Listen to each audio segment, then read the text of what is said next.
Welcome to This Explainer.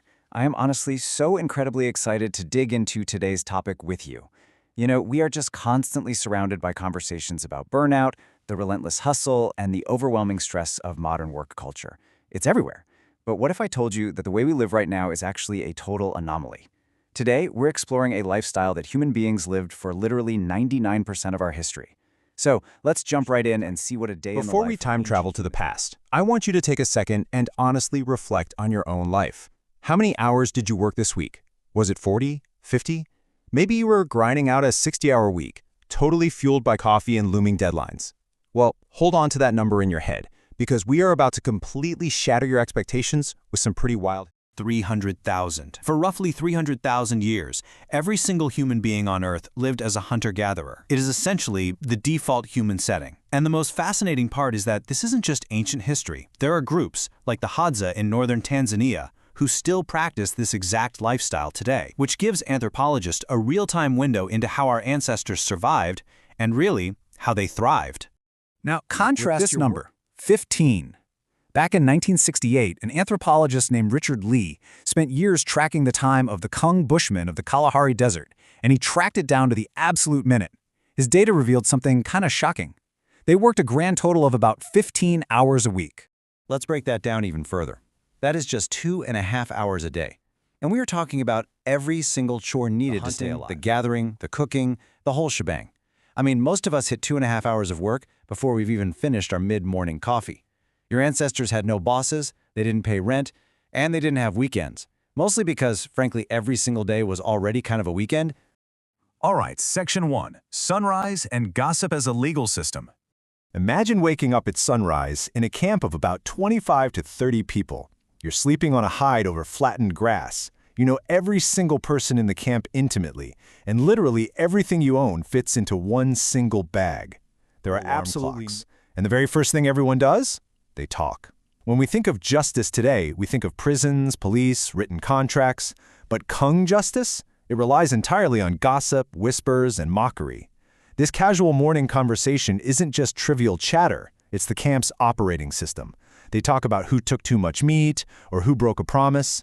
This social chatting acts as a strict legal code to prevent hoarding and to maintain absolute equality in the group. And they are deadly serious about this equality. So get this, in 1969, Richard Lee decided to buy the Kung the absolute fattest, biggest Christmas ox he could find as a thank you. But instead of throwing a massive celebration, the camp spent weeks relentlessly mocking him, telling him the ox was super skinny and the meat was just terrible. Why? Well, an elder later explained to him that when a hunter brings home a huge kill, the camp has to mock it to keep him from getting a massive ego. Every joke, every whispered complaint, it's a tiny, calculated tool used to keep their best hunters grounded. Basically, no one is ever allowed to. Section 2, Mid-Morning. Who really feeds the camp? So, mid-morning is when the men gather their poison-tipped arrows and head out for a highly dramatic hunt. They might walk 20 miles tracking a giraffe or an antelope. But the reality? Hunting is incredibly unreliable, and most days, the men actually return completely empty-handed. Which brings us to a massive myth-busting moment. For the longest time, popular culture has pushed this male provider myth, but the data shows that the women, the gatherers, actually provide more than half of the camp's calories. Every single day, groups of women head out to climb, dig, and gather. They return with steady, reliable food that does not depend on luck. As the saying goes, the men might feast you occasionally, but the women feed you daily. And you know who the most usually on? Often, it's women in their 50s, 60s, and even 70s. This brings us to a really fascinating concept called the grandmother hypothesis. It's the evolutionary theory explaining why human females are the only primates who live decades past menopause. By gathering massive amounts of food for their grandchildren, these older women practically guaranteed the survival and success of our entire species. It's just incredible. Now, while the adults are out working, what are the kids doing? Well, ancient human schooling looked absolutely nothing like sitting at a desk. Children spent their days in mixed-age playgroups. They naturally learned just by playing with small bows or digging sticks right next to the working adults. Older kids taught the younger ones, and the adults rarely intervened. For hundreds of thousands of years, humans learned simply through watching, copying, and playing. Moving on to Section 3, Midday. Account. By midday, the heat is really rising and the first food starts returning to camp. But here is the absolutely crucial point. If a hunter or gatherer brings food back, they do not own it. That food has to be distributed immediately. Actually, a hunter who brings down an animal often gets one of the worst cuts of meat for himself. Generosity is the savings account. I just love that phrase. Anthropologists actually believe that this mandatory constant sharing is exactly what built the complex human brain. Think about the level of social arithmetic you'd need to track who shared what, who skipped a turn, and who stepped up during a crisis across a network of hundreds of people. They didn't store food in banks, they stored goodwill in each other. Section 4. Afternoon, resting and voting with your feet.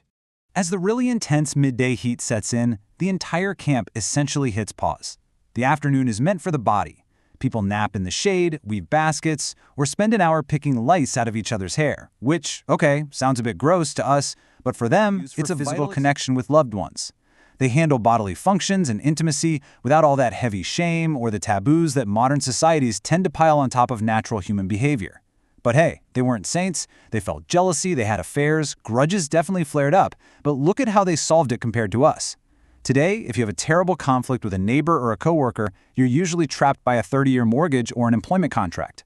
In ancient times, they practiced voting with your feet. If you couldn't stand someone, you literally packed your few belongings in 15 minutes and just walked to another camp for a few weeks until the heat passed. Problem solved. Finally, Section 5. Evening. The modern human trade-off. As the afternoon cools down, the hunters return, relatives from other camps come to visit, and the evening cooking begins. Everyone gathers around the fire, eating together, exactly as humans have done for millennia. But as we watch the embers glow on this 300,000-year-old lifestyle, we have to execute a rapid shift in perspective back to our modern reality today, because this is really where the rubber meets the road. We traded extreme equality and an abundance of free time for agriculture, bosses, bills, and property. But in those ancient camps, roughly 4 in 10 children died before their 5th birthday. We traded away our time and our fierce independence to gain vaccines, antibiotics, indoor plumbing, and long lives. We made real, undeniable, and honestly, sometimes brutal trades. Looking at this balance sheet, an anthropologist in the 1960s coined a really famous term for early humans, the original affluent society. They had absolutely no material wealth. They owned almost nothing. But they were affluent because they had an absolute abundance of time. They weren't fighting the clock every single waking second like we do. Which brings us to a kind of suffering that our ancient ancestors simply did not know. Consider this quote: "The slow modern ache of working at a job we don't believe in to pay for a life that never quite arrives." Now, they grieved and suffered physical hardships, absolutely, but they didn't lie awake at 3 a.m. comparing themselves to strangers on the internet wondering why their lives felt so empty. And this matters right now, today, because of what we inherited. Biologically, we are wearing the exact same hardware. We have the exact same nervous systems. We still have a deep, hardwired need for sunlight, for 9 hours of sleep, for physical touch, for endless casual conversation, and maybe most importantly, for time spent doing genuinely nothing. The reality is, biologically speaking, we are all still hunter-gatherers. We just abruptly stopped doing it a few thousand years ago. We traded our time, our egalitarian camps, and our deep community for modern medicine, safety, and technology. So I want you to really think about this tonight. Considering the heavy psychological costs against the undeniable physical benefits, were the trades we made worth it? Thanks so much for exploring this with me today, and I'll catch you on the next explainer.